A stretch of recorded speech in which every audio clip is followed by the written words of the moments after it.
জুলাই শহীদ আবু সাঈদের নিহতের 2 বছর আজ। বৈষম্যহীন রাষ্ট্রের স্বপ্ন এখনো অধরা।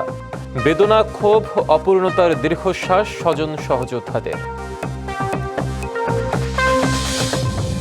হাজার কোটি টাকা খরচের পরও জলাবদ্ধ চট্টগ্রাম, ক্ষুব্ধ নগরবাসী। নতুন প্রকল্পের সফলতা নিয়ে শঙ্কা নগর বিশেষজ্ঞদের।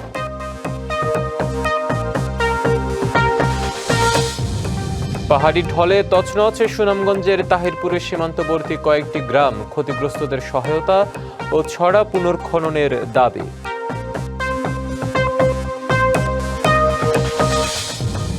এবং অ্যান্টিভেনম তৈরির কাঁচামালের জন্য এখনও বিদেশ নির্ভর বাংলাদেশ। আশা জাগাচ্ছে পটুয়াখালীর একটি সাপের খামার। দেখছিলেন মার্কেন্টাইল ব্যাংক ডিবিসি সারা বাংলা শিরোনাম। এবারে জানাবো খবরের বিস্তারিত। সাথে আছে হিমাদ্রি রাহা। বৈষম্যহীন রাষ্ট্রের যে স্বপ্ন বুকে নিয়ে প্রাণ দিয়েছিলেন আবু সাঈদ, তা কি পূরণ হয়েছে? যার বুকের রক্তে নতুন বাঁক নিয়েছিল ইতিহাস, সেই শহীদ আবু সাঈদ হত্যার রায়ও কার্যকর হয়নি। সংরক্ষণ হচ্ছে না তার স্মৃতি, বাস্তবায়িত হয়নি প্রতিশ্রুত উদ্যোগ। ফলে 2 বছর পরও বেদনা, ক্ষোভ আর অপূর্ণতার দীর্ঘশ্বাস স্বজন সহযোদ্ধাদের। বিস্তৃত বুক, প্রসারিত দুহাত, পুলিশের রাইফেলের সামনে বৈষম্যের বিরুদ্ধে নিরস্ত্র এক তরুণের সাহসী প্রতিবাদ। মুহূর্তেই নিভে যায় আবু সাঈদের জীবন প্রদীপ। সেই মুহূর্ত কোটি মানুষের বিবেককে নাড়া দিয়ে সৃষ্টি করে নতুন রাজনৈতিক বাস্তবতা। আওয়ামী লীগ সরকারের পতনের পর দায়িত্ব নেয় অন্তর্বর্তী সরকার। পরে নির্বাচনের মাধ্যমে রাষ্ট্র পরিচালনার দায়িত্ব পায় বিএনপি। এতদিনেও হয়নি কাঙ্ক্ষিত সংস্কার ও বৈষম্যহীন রাষ্ট্র ব্যবস্থার যাত্রা। আদর্শের লড়াই যেন ধীরে ধীরে হারিয়ে যাচ্ছে ক্ষমতার রসায়নে। যতবার আবু সাঈদ উন্মোচিত থাকবে, ফেসিবাদ, স্বৈরাচার এই বাংলাদেশে রুখে যাবে। কারণ বুঝতে পারবে আবু সাঈদের প্রজন্ম, এটা আবু সাঈদের জেনারেশন। আবু সাঈদ হত্যা মামলার বিচার নিয়েও আছে ক্ষোভ, হতাশা। 2টি সরকারের আমল পেরিয়ে গেলেও আমরা আমাদের আবু সাঈদ ভাইয়ের যে হত্যার যে বিচার, সেই বিচারটি এখনো পর্যন্ত পরিপূর্ণভাবে দেখতে পাইনি। 2 বছর পরে আমরা এই বিচারের যে কার্যকর আমরা এখনো দেখতে পাচ্ছি না। আর ভবিষ্যতে হবে কিনা এটা নিয়ে আমরা সন্দিহান। সন্তান হারানোর বেদনা আজও তাড়া করে আবু সাঈদের বাবাকে। কারো বেলে 10 বছর জেল, কারো 5 বছর জেল এলেই।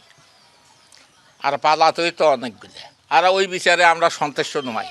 এখন আমরা দিলে দাবি করছে না, বিফল হয়ে গেল। আবু সাঈদের বীরত্বের ইতিহাস ভবিষ্যৎ প্রজন্মের কাছে পৌঁছাতে নানা উদ্যোগ নিচ্ছে বেগম রোকেয়া বিশ্ববিদ্যালয়। আবু সাঈদ কেন্দ্রিক আমাদের বেগম রোকেয়া বিশ্ববিদ্যালয়ে যে আমরা ফুটবল খেলাও চালু করছি, যেটা অলরেডি শুরু হয়েছে। এখানে আমাদের 4টা হল হবে, তার একটা হল আমরা আবু সাঈদের নামে করার জন্য পরিকল্পনা গ্রহণ করেছি। 2024-এর 16 জুলাই কোটা সংস্কার আন্দোলনের উত্তাল সময়ে রংপুরে বেগম রোকেয়া বিশ্ববিদ্যালয়ের ইংরেজি বিভাগের 4র্থ বর্ষের শিক্ষার্থী আবু সাঈদ পুলিশের গুলিতে নিহত হন। তার মৃত্যু শুধু একটি প্রাণহানি ছিল না, হয়ে ওঠে আন্দোলনের স্ফুলিঙ্গ। 2 বছর আগে ঠিক এই দিনেই রংপুরের মাটিতে লেখা হয়েছিল প্রতিবাদ, সাহস আর আত্মত্যাগের এক অবিস্মরণীয় ইতিহাস। কিন্তু শহীদ আবু সাঈদের রক্তে জেগে ওঠা সেই প্রশ্ন আজও রয়ে গেছে। বিচার কতদূর, আর বৈষম্যহীন বাংলাদেশের সেই স্বপ্ন কতটা পূর্ণতা পেয়েছে? মাজেদ মাসুদ, ডিবিসি নিউজ, পীরগঞ্জ, রংপুর। বৈরী আবহাওয়ার কারণে যারা এইচএসসি পরীক্ষা দিতে পারেননি, তারা চট্টগ্রাম বোর্ডের সাথে পরীক্ষা দিতে পারবেন। জাতীয় সংসদে এই তথ্য জানিয়েছেন শিক্ষামন্ত্রী আ.ন.ম এহসানুল হক মিলন। বিশেষ বিবেচনায় এই সুযোগ দেওয়া হয়েছে বলেও জানান তিনি।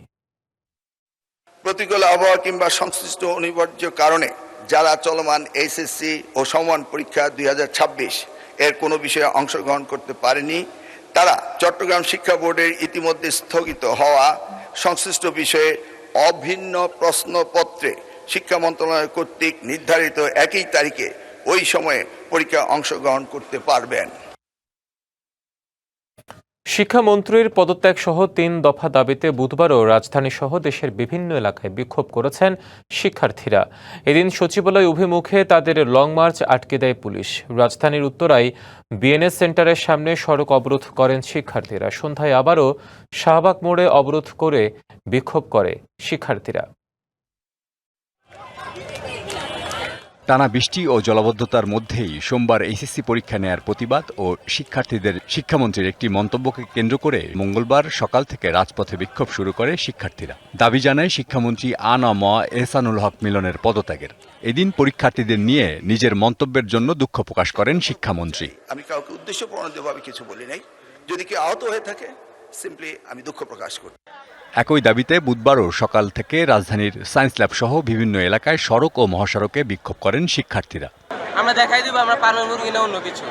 এই পারবেন মুরগিদের জন্য উনি আজকে দেশের মন্ত্রী হয়েছে। নেক্সট এক্সামগুলোতে ইভেন পরবর্তী বছরগুলোতে যাতে এরকম প্রবলেমগুলো আমাদের আর ফেস করতে না হয়, আমাদের যাতে অ্যাড্রেস করতে না হয়, এই জন্য তার কাছে আমাদের এই দাবি। বিগত 6 বছরের বোর্ড প্যাটার্নই আসছে, আনকমন কিছু আসে নাই। সবারই পরীক্ষা খুব বেশি ভালো হয়েছে।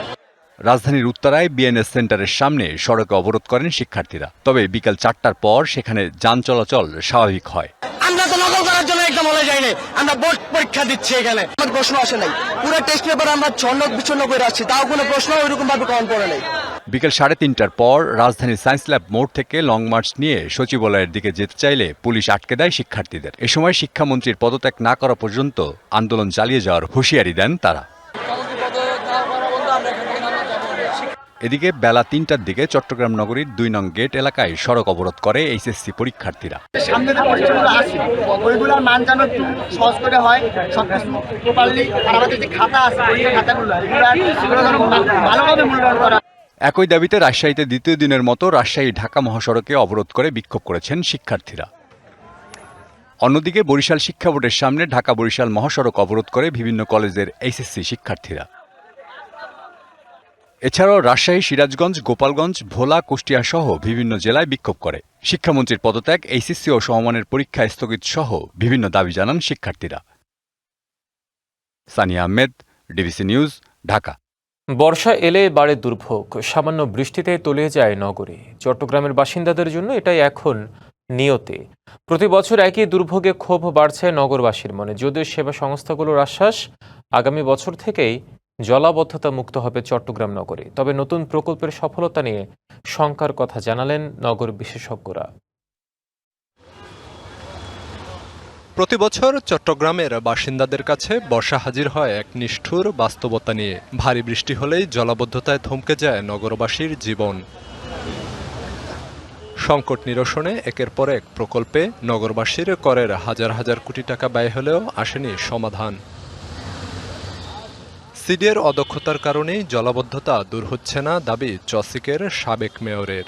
আমি মনে করি চট্টগ্রামের সৌন্দর্য নষ্ট করার জন্য সিডিএ অনেকাংশে দায়ী। সিডিএর মূল পরিকল্পনার কারণে আজকে চট্টগ্রামের বিভিন্ন সমস্যা হচ্ছে। দায়িত্ব সঠিকভাবে সে পালন করতে ব্যর্থ হয়েছে। নাগরিক সমস্যা সমাধান না করে দুই প্রতিষ্ঠানে ঠেলাঠেলি ক্ষুব্ধ করে তুলেছে নগরীর বাসিন্দাদের। জলাবদ্ধতা নিরসনে সেবা সংস্থাগুলোর সমন্বয় চান তারা। বিগত সরকারের আমলে বলছি যারা গুরুত্বপূর্ণ দায়িত্ব তারা এই কথা বলছে, তাদের আসলে কথার কোনো শেষ নাই। তারা আসলে কি বলতে যাচ্ছে তারা নিজেও জানে না। আর এখন 10 বছর থেকে দেখতেছে পানির সমস্যা। কাজ তো হচ্ছে, যে কাজ হচ্ছে এই কাজের কোনো মূল্য নেই। সিটি কর্পোরেশন বলছে চলমান প্রকল্পের কাজ শেষ হলেই দূর হবে জলাবদ্ধতা। চসিক কাজ সম্পন্ন করলে আগামী বর্ষায় ডুববে না বন্দরনগরী, এমন নিশ্চয়তা দিচ্ছে সিডিএ। আমাদের শহরের 70% জলাবদ্ধতার কাজ হয়েছে নভেম্বর, ডিসেম্বর, জানুয়ারি, ফেব্রুয়ারি, মার্চের মধ্যে। তারা যদি কাজগুলো কমপ্লিট করে ফেলতে পারে তাহলে আশা করি একটা ভালো সুফল আমরা পাবো। আমি আপনাদেরকে নিশ্চয়তা দিতে পারি যে আগামী 1 বছরের ভিতরে যদি মেয়র সাহেবের বাকি খালগুলা সংস্কার করা হয় তাহলে জলাবদ্ধতা অনেকাংশে কমে যাবে। যদিও নতুন প্রকল্পকে ত্রুটিপূর্ণ উল্লেখ করে এর সফলতা নিয়ে সংশয় প্রকাশ করলেন নগর পরিকল্পনাবিদরা। যেই প্রকল্প শতভাগ যেদিন তারা কমপ্লিট বলবেন সেই দিনও এই প্রকল্প আমাদের ওয়াটার লগিং প্রবলেম সলভ করার জন্য ক্যাপেবল না। এই প্রকল্প ইটসেলফ ত্রুটিপূর্ণ প্রকল্প। বিশেষজ্ঞদের সংশয় আর সংশ্লিষ্টদের আশ্বাসের মাঝেই জলাবদ্ধতা মুক্ত চট্টগ্রামের অপেক্ষায় নগরবাসী। DBC news desk. বাগেরহাট সদর উপজেলায় একটি সেতু নির্মাণের জন্য খালের উপর বাঁধ দেয়ায় তৈরি হয়েছে ভয়াবহ জলাবদ্ধতা। রাস্তা ছাপিয়ে পানি উঠছে বাড়ির উঠানে, তলিয়েছে ফসলের মাঠ, ভেসে গেছে মাছের ঘের, ঝুঁকিতে শত শত মাছের ঘেরও। 1.5 বছর ধরে এমন ভোগান্তি পোহাচ্ছেন 2 উপজেলার অন্তত 7 গ্রামের মানুষ। বাগেরহাটের সদর উপজেলার দত্তকাঠি এলাকায় 2025 সালে শুরু হয় সেতু নির্মাণের কাজ। কাজের ধীরগতি ও প্রকল্প সংশ্লিষ্টদের অবহেলায় চরম দুর্ভোগে পড়েছেন এলাকাবাসী। সেতুর পাইলিংয়ের জন্য প্রায় 1.5 বছর আগে দোয়ানিয়া খালের উপর অস্থায়ী বাঁধ দেয় ঠিকাদার প্রতিষ্ঠান। এরপর থেকেই স্বাভাবিক পানি নিষ্কাশন ব্যবস্থা বন্ধ হয়ে গেছে। ভয়াবহ জলাবদ্ধতার কবলে সদর ও কচুয়া উপজেলার অন্তত 60টি গ্রামের মানুষ। গেল কয়েকদিনের ভারী বৃষ্টিতে ভোগান্তি বেড়েছে আরও কয়েক গুণ। এই ব্রিজের জন্য 5-6টা গ্রাম পুরো পানি বন্দী হয়ে আছে। বান্দা কাটে পানি যদি না নামায় তাহলে আমাদের কিছু থাকবে না। বেশি ক্ষতির মুখে পড়েছেন মৎস্য চাষিরা। এরই মধ্যে তলিয়েছে অনেক ঘের, আর অল্প বৃষ্টিতেই পানি ফুলে উঠায় ছোট বড় মিলিয়ে প্রায় 5000 ঘেরের মাছ ভেসে যাওয়ার ঝুঁকিতে। মাছ চাষ, এই মাছ চাষও ধ্বংসের পথে। এখন অনেক ঘের ডুবে গেছে, কিছু ঘের অল্প কিছুই আছে। আটকানোর জন্য বৃষ্টির জন্য এই সব ঘের তলিয়ে যাচ্ছে। জলাবদ্ধতায় মাছের পাশাপাশি শত শত একর ফসলি জমি নিয়েও বিপাকে কৃষক। খালে বান্ধা থাকার কারণে হাজার হাজার বিঘা মানুষের ধান উঠাইতে পারে না, পয়সা গেছে। ধান নষ্ট হয়েছে এই কন্ট্রাক্টরের কারণে, যেহেতু আমরা পানি নামাতে পারিনি, আমাদের ধান সব ডুবে গেছে। ঠিকাদারের দাবি, নিয়ম মেনেই কাজ করছেন তারা। হঠাৎ অতিরিক্ত বৃষ্টিপাতের কারণে সাময়িক ভোগান্তি তৈরি হয়েছে। ওনাদের সম্মতিতে আমরা ডাইভারশন, আমরা খাল একটা বাধা ছিল, সেই খাল আমরা টাকা দিয়ে কাটছা এবং সেই গেট সেখান দিয়ে পানি অলরেডি নামে। 15 থেকে 20 দিন সময় আমাদের লাগতো নিচে, এই সময়টা আমাদেরকে দেয়নি, আজকে কাটটা দিচ্ছে। ভোগান্তির খবর পেয়ে খালের বাঁধ অপসারণের নির্দেশ দেওয়া হয়েছে, এমন দাবি এলজিইডির। রিং বাঁধটাকে অপসারণ করে পানি যাওয়ার ব্যবস্থা করে দিয়েছি এবং অক্ত প্রকল্পের পিপিআর অনুযায়ী, নিয়ম অনুযায়ী টাইম এক্সটেনশনের প্রথম যে যেটা করতে পারে সেটা ব্যবস্থা নেওয়া হয়েছে। জলাবদ্ধতা নিরসনে খালের বাঁধ অপসারণের পাশাপাশি দ্রুত সেতুর নির্মাণ কাজ শেষ করার দাবি স্থানীয়দের। DBC news desk. হবিগঞ্জের নবীগঞ্জে মধ্যরাতে যাত্রীবাহী বাস ও ট্রাকের মুখোমুখি সংঘর্ষে মোহাম্মদ আলমগীর মিয়া নামে এক ট্রাক চালক নিহত হয়েছেন। এতে আহত হয়েছে অন্তত 10 জন। বুধবার রাত 1টার দিকে ঢাকা সিলেট মহাসড়কের আউশকান্দি এলাকার একটি ফিলিং স্টেশনের সামনে দুর্ঘটনা ঘটে। পুলিশ জানায়, সিলেট থেকে ঢাকাগামী লিমন পরিবহনের একটি যাত্রীবাহী বাস আউশকান্দি এলাকায় পৌঁছালে বিপরীত দিক থেকে আসা একটি ট্রাকের সঙ্গে সেটির মুখোমুখি সংঘর্ষ হয়। বৃষ্টির মধ্যে দ্রুত গতিতে চলা দুটি যানের এই সংঘর্ষে ট্রাকটি সম্পূর্ণ দুমড়ে মুচড়ে যায়। এতে ঘটনাস্থলে প্রাণ হারান ট্রাক চালক আলমগীর মিয়া। খবর পেয়ে শেরপুর হাইওয়ে থানা পুলিশ ও নবীগঞ্জ ফায়ার সার্ভিসের সদস্যরা ঘটনাস্থলে পৌঁছে মরদেহ উদ্ধার করেন। এই সময় স্থানীয়দের সহায়তায় আহতদের উদ্ধার করে বিভিন্ন হাসপাতালে পাঠানো হয়। সিলেট জেলা ও দায়রা জজ আদালতে কর্মরত জামায়াত সমর্থিত 17 জন আইন কর্মকর্তা একযোগে পদত্যাগ করেছেন। বুধবার দুপুরে সিলেটের জেলা প্রশাসক ও জেলা ম্যাজিস্ট্রেট আব্দুল্লাহ আল মামুনের হাতে আইন, বিচার ও সংসদ বিষয়ক মন্ত্রণালয়ের সচিব বরাবর পদত্যাগপত্র জমা দেন তারা। পদত্যাগকারীদের মধ্যে রয়েছেন অতিরিক্ত পাবলিক প্রসিকিউটর মোহাম্মদ আলিমুদ্দিন এবং অতিরিক্ত সরকারি কৌশলী মোহাম্মদ নাজমুল হুদা। এছাড়া সহকারী পাবলিক প্রসিকিউটর পদ থেকে 15 জন পদত্যাগপত্র জমা দেন। গণভোট, সংবিধান সংস্কার, জুলাই সনদ বাস্তবায়নে সরকারের অনীহা, বিচার বিভাগের স্বতন্ত্র সচিবালয় বাতিলের প্রতিবাদে পদত্যাগ করেছেন বলে জানিয়েছেন তারা।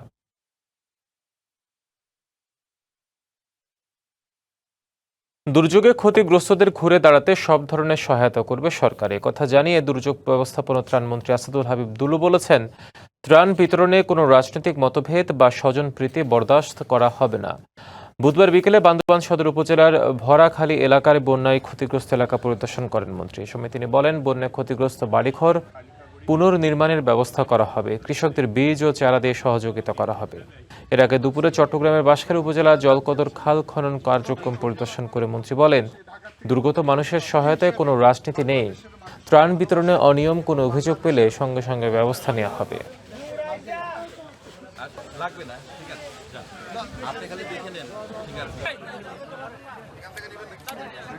সমস্ত লোকের বাড়িঘর ভেঙে গেছে, আমরা অ্যাসেসমেন্ট পেয়ে গেলে তাদের গৃহ নির্মাণের জন্য মঞ্জুরি দিব। কৃষি মন্ত্রণালয় থেকে কৃষকদেরকে বীজতলা তৈরি করার জন্য সহযোগিতা দেবে। বন্যা প্লাবিত মানুষের ক্ষেত্রে কোনো রাজনীতি নাই, যারাই দুর্গত তাদেরকে ত্রাণ দিতে হবে। কোনো রকম দুর্নীতি, স্বজনপ্রীতিকে আমরা বরদাস্ত করব না। পাহাড়ি ঢলে তছনছ সুনামগঞ্জের তাহিরপুর উপজেলার সীমান্তবর্তী কয়েকটি গ্রাম। তীব্র স্রোতে বিধ্বস্ত বহু ঘরবাড়ি। ঢলের পানির সাথে আসা বালুতে নষ্ট হয়েছে বিস্তীর্ণ ফসলি জমি। রাস্তাঘাট ভেঙে বন্ধ অনেক এলাকার সড়ক যোগাযোগ। ক্ষতিগ্রস্তদের সরকারি সহায়তার পাশাপাশি সমস্যার স্থায়ী সমাধানে ছড়া পুনর্খননের দাবি স্থানীয়দের। বালুতে ঢেকে আছে বিস্তীর্ণ ফসলের জমি, কোনো কোনো জমিতে প্রায় 1 ফুট বালুর আস্তরণ পড়েছে। সুনামগঞ্জের তাহিরপুরের ভারত সীমান্তবর্তী এলাকার দৃশ্য এটি। ঢলের সাথে নেমে আসা বালুতে ঢেকে গেছে শত শত একরের ফসলি জমি। চাষাবাদ নিয়েই এখন তৈরি হয়েছে শঙ্কা। পাহাড়ি ঢলে আয়া এদের জমি সব নষ্ট হয়েছে, ফসলের জমি প্রায় 1000 বিঘা জমি পাহাড়ি ঢলে বালু পড়া নষ্ট হয়ে গেছে, আমরা আবাদ করতে পারি না। তীব্র পাহাড়ি স্রোতের তাণ্ডব চলে লোকালয়েও। কোথাও ধসে গেছে ঘর, কোথাও পুরো বাড়ি ভেসে গেছে স্রোতে। ঘর বাড়ির জন্য কি অবস্থা করছে আমরা থাকবার মতো পারবো না। আবার মানুষের বাড়ি 10,000 টাকা খরচ কইরা 22 মাস কিনা টিন ফালটাই হে ভাই তারেক বাইত নিচ্ছি, মানে মানুষের বাড়ি কেটে সারা বছর থাকবা লাগে দিব, মানে এটা যাও কষ্ট করে রাখছি, এটা ভাঙা নিচ্ছি বড় ভাঙিয়া খুঁজে নিছে আমরা দুদিন রয়েছি রান্না খাওয়াই। তীব্র স্রোতে ক্ষতিগ্রস্ত বহু রাস্তা, বন্ধ অনেক এলাকার সড়ক যোগাযোগ। উত্তর শ্রীপুর ইউনিয়নের চারাগাঁও, বাঁশতলা, মাইঝাটি, জঙ্গলবাড়ি, লাখমা, লালঘাট, চাঁদপুর ও কলাগাঁও গ্রামে ক্ষতচিহ্ন বেশি দৃশ্যমান। ক্ষতিগ্রস্ত বাসিন্দারা চাইছেন সরকারি সহায়তা, পাশাপাশি সমস্যার স্থায়ী সমাধানে ছড়াগুলো খননের দাবি তাদের। আমরা হাড়ি পাতিল চাইল 8 বাজার যা আছে কাপড় লতা কেতাবালি সম্পূর্ণ আমরা পানি লয়ে গেছে গা, হাতুরে সাতুরে এইদিকে সেদিকে গেছে গা, মানুষের গাছের মাঝে উঠে বয়ে লইছে। পরিস্থিতি পর্যবেক্ষণ করে প্রয়োজনীয় ব্যবস্থা নেওয়ার আশ্বাস জেলা প্রশাসনের। আচ্ছা, এটা আমি এখন জানলাম, তাহলে আমি এটা আমাদের সংশ্লিষ্ট যে নির্বাহী অফিসার আছে আমরা তাকে নির্দেশনা দিব এই বিষয়ে প্রয়োজনীয় জরুরি ব্যবস্থা গ্রহণ করার জন্য। ঘুরে দাঁড়াতে এখন দ্রুত সরকারি সহায়তা আর স্থায়ী সমাধানের অপেক্ষায় সীমান্তের ক্ষতিগ্রস্ত বাসিন্দারা। DBC news desk. টানা 3 দিনের অতিবৃষ্টিতে নওগাঁর বিভিন্ন এলাকায় ব্যাপক ক্ষতির মুখে পড়েছেন সবজি চাষিরা। পানিতে তলিয়ে গেছে মরিচ, বেগুন, পটল, লাউ, মিষ্টি কুমড়া সহ বিভিন্ন সবজির ক্ষেত। ক্ষতি পুষিয়ে নিতে বাড়তি পরিচর্যা ও নতুন করে চারা রোপণে ব্যস্ত কৃষক। কৃষি বিভাগ বলছে আবহাওয়া অনুকূলে থাকলে ক্ষতি অনেকটাই কাটিয়ে ওঠা সম্ভব। টানা 3 দিনের ভারী বর্ষণে নওগাঁর বিভিন্ন উপজেলার সবজি ক্ষেত পানিতে তলিয়ে গেছে। গ্রীষ্মকালীন মরিচ, বেগুন, পটল, লাউ, মিষ্টি কুমড়া সহ নানা ধরনের সবজি গাছ নষ্ট হয়ে যাওয়ায় দিশেহারা হয়ে পড়েছেন কৃষক। অনেক ক্ষেতেই গাছ পচে যাচ্ছে, আবার কোথাও ফল ঝরে পড়ছে। ক্ষতির ধাক্কা সামলে এখন ফসলের বাড়তি পরিচর্যায় ব্যস্ত হয়ে পড়েছেন কৃষক। কেউ নষ্ট গাছের পরিচর্যা করছেন, কেউ নতুন করে চারা বুনছেন। অতিরিক্ত শ্রম ও খরচের কারণে লোকসান পুষিয়ে নেওয়া কঠিন হবার শঙ্কা তাদের। আমাদের এখানে বৃষ্টির কারণে একটানা 3 দিন বর্ষা হওয়াতে মিষ্টি কুমড়া নষ্ট হয়ে গেছে, পটল নষ্ট হয়ে গেছে। বৃষ্টির কারণে আমাদের প্রচুর ক্ষতি হয়ে গেছে। কিছু কিস্তি তুলেছি, কিস্তি এখন শোধ দিব কোথায় থাকে এই চিন্তা আমার মাথা ঘুরতেছে। 20,000 টাকা লাগান আমার খরচ, এই খরচ তো এখন আর তোলা যাবে না। এখন আবার পুরোনায় আবার নতুন করে আবার কিছু করা লাগবে। কৃষি বিভাগ জানিয়েছে ক্ষতিগ্রস্ত কৃষকের তালিকা করা হচ্ছে, পাশাপাশি মাঠ পর্যায়ে পরামর্শ ও প্রয়োজনীয় সহায়তার মাধ্যমে ক্ষতি কাটিয়ে উঠতে কাজ করছেন কৃষি কর্মকর্তারা। যাদের এই জমিতে পানি জমে আছে এবং ফসলটা প্রায় ক্ষতিগ্রস্ত হচ্ছে তাদেরকে আমরা তালিকাভুক্ত করছি এবং পরবর্তী আমাদের কৃষি পুনর্বাসন সহায়তা থেকে যদি আমরা কোনো সহায়তা পাই সেগুলোতে তাদেরকে আমরা অগ্রাধিকার ভিত্তিতে রাখবো।